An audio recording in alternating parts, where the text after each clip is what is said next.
Ja? Ich schieße jetzt. As I'm getting older, chip upon my shoulder, rolling through life, you roll over and die.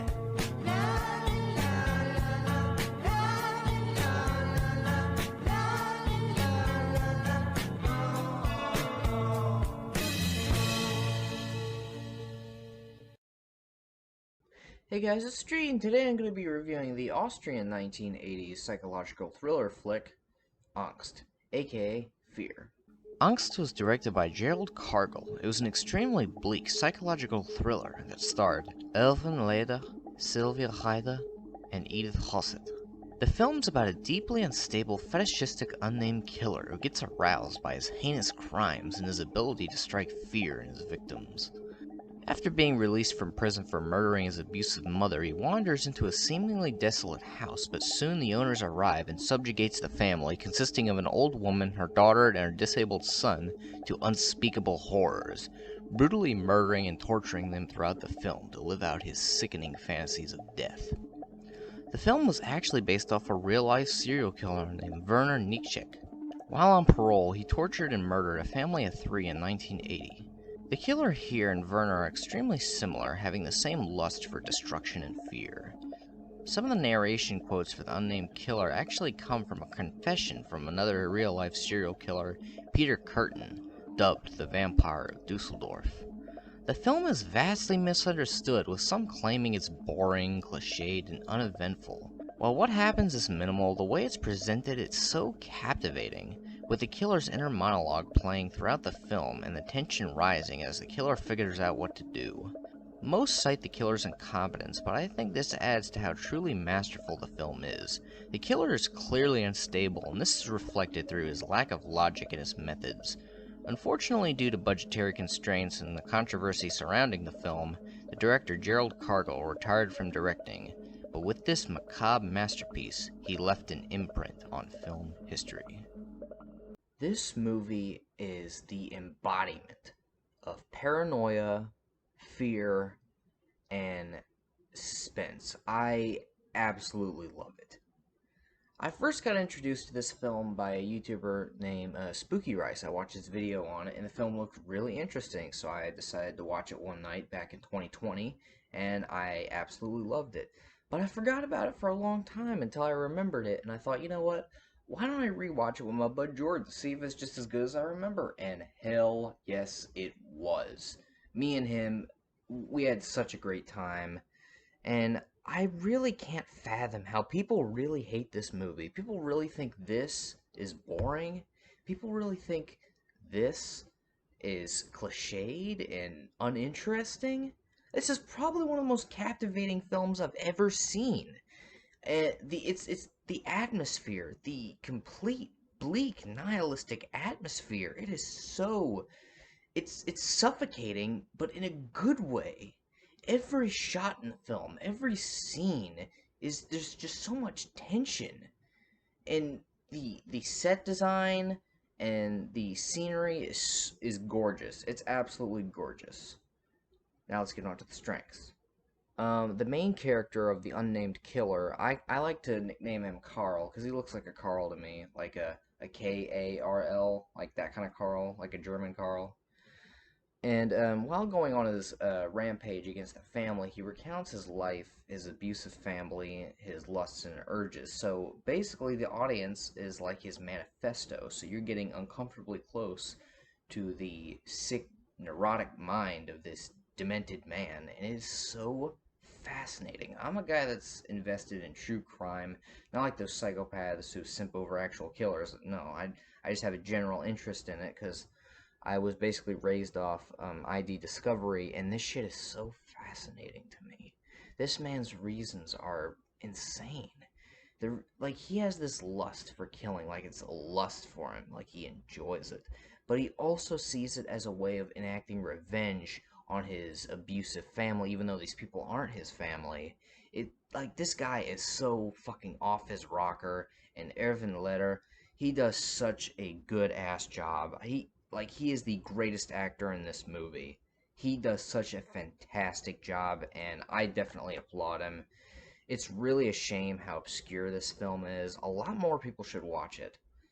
Um, Klaus Schultz, he does the music, and it is so unique. I've never heard music. I have heard music like this, but never used in a kind of movie like this. And it's sort of techno-y, and you would think that, hell no, this wouldn't fit in a fucking suspenseful fucking murder movie. And you would probably think that, but it actually fits extremely well. It sort of has a minimalistic feel to it, and I adore it. I absolutely love it. And the cinematographer Zbigniew Rybczynski, he does such a fantastic job. I don't know how. I have no idea how these shots were accomplished. There are shots in this movie that are so complex and so like you have no idea how they did it. Like you would think that he has some sort of kind of stick with a camera that swings around him, right? But there's scenes of him running and the camera just goes all the way around and it's just this I've never ever seen any film replicate this style, which is a real shame why the director never made any more films other than this one. It's just like you have to see this to believe it. You have to see how beautifully done the camera work is, the music, and it's beautiful. And there's a dog in this movie. It's a little wiener dog, and luckily he survives. He even follows the killer around a little bit, which is somewhat comical for such a dark, nihilistic, brooding kind of movie, you know what I mean? And he ends up surviving, and the killer doesn't even really do anything about the dog. And the dog, you'd think the dog would alert the family members that this stranger is in the house, so he's just like, oh well. Now for my weaknesses. Edith Rosette is a terrible actress. When the unnamed killer busts into the house and grabs her daughter, she barely reacts. She just stands there and watches. No panic, nothing.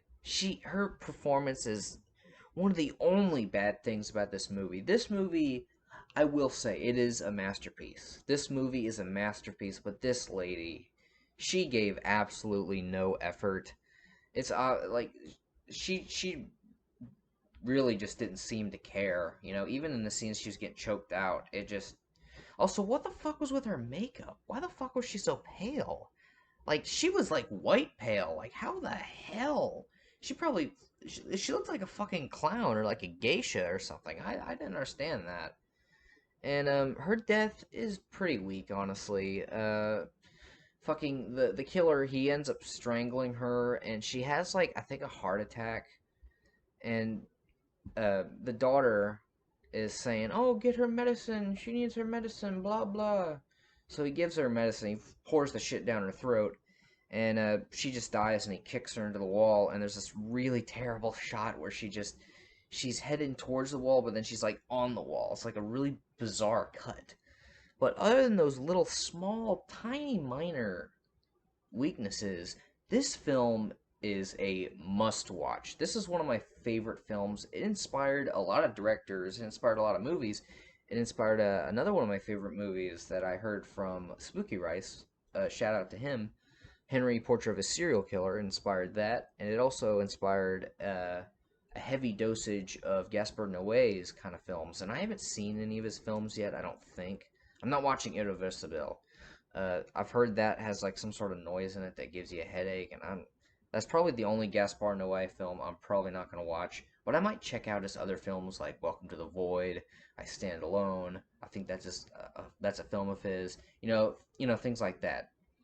If I had to rate this movie, I'd give it a definite 10 out of 10. There is an odd divide I'm seeing, so you could love this and appreciate it as much as I do, or you could be very disappointed. You could call it boring, you could call it uninteresting, and it could. Some people say it makes them dizzy, but funny enough, I didn't get that. I wasn't dizzy at all throughout the whole film, and as crazy as that sounds, because there's a lot of rapid camera movement that's not often seen in a linear film. And I can understand how it can make people dizzy, but I wasn't dizzy at all, even with reading the subtitles, which I always do when I watch a foreign film. So, you know what? Yeah, I would definitely recommend this. Hopefully you'll like it. Well, that was my review on Angst, aka Fear, and I will see you guys next time.